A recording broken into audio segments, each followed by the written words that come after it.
I want to follow up on a story that we reported at in some detail last week. Traffic at the Beitbridge border post has been cleared, according to the Home Affairs Department. It says it's worked with the Health Department, the SANDF, the SAPS and other organizations to ensure easy accessibility. The intervention from officials follows the deaths of several people at that post who were waiting to cross. Well, is this really the case? Joining me now, Gavin Kelly from the Road Freight Association, who I imagine is monitoring the situation very closely. Gavin, good afternoon to you. What's the assessment today? Is the Home Affairs Department right?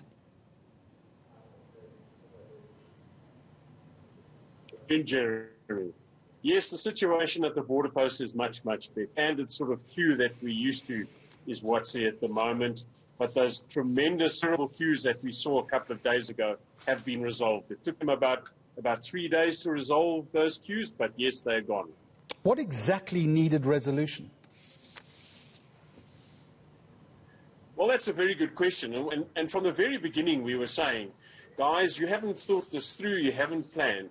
What happened was, apart from the normal Christmas rush that always happens at Beitbridge, where you would need to have the odd extra customs official and the odd extra Home Affairs official to do the visas and the passports, we have this whole COVID-19 aspect where there are certain protocols and where you're not allowed to cross into a country, whether it be to Zimbabwe from here or from Zimbabwe to ourselves in South Africa, without producing the prerequisite test, COVID test, and doing the scans. So if you knew this was going to happen, and you have to do that to everybody who crosses the border, which is stopped vehicles, then surely one would have thought you would have set up some sort of a resource or a couple of tents to get people through. And that is really what created all of this problem that we set. Gavin Kelly, my understanding is that any testing or screening or COVID checks have now been abandoned. If that's the case, and you'll confirm that for me or not, surely this would make that region a significant hot zone. All right, Jeremy, what they have stopped doing at the border itself is doing those quick tests, the swabs. But, for example, in terms of freight, you still have to come to the border with your COVID-19 test that is done via laboratory, which is valid for 72 hours. So that sort of testing hasn't stopped.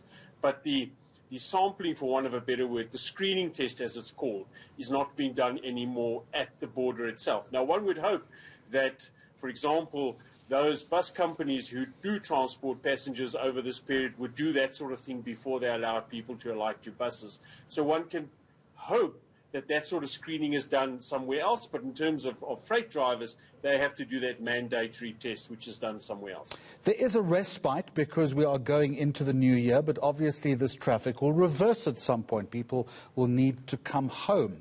What undertaking, if any, has your organisation been given that the right mechanisms will be in place to prevent this from happening again? Well, we're going to have two spikes, Jeremy. We're going to have that New Year's spike. As you know, there are two huge spikes in the festive season. The one is everyone going home before Christmas.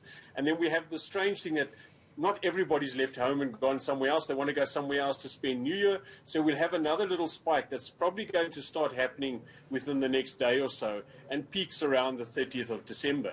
Then you're quite correct. All of those who've gone away, including the long-term Christmas go-home type people, if you want to use that term, all need to come back.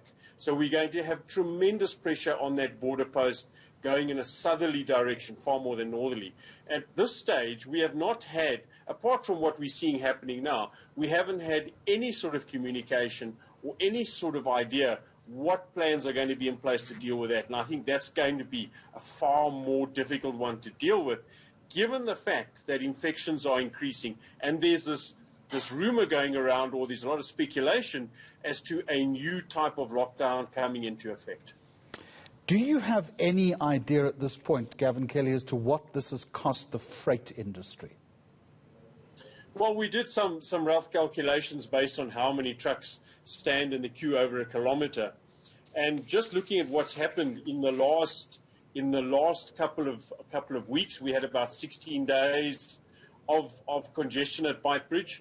And if we look at in terms of the last couple of days that this was happened, every day it costs roughly 250,000 rand for those 20 kilometres of trucks that were standing, and you had that standing north and south, but on the southern side. So that's roughly R250,000 rand that was lost every day in terms of revenue generation, in terms of the industry itself.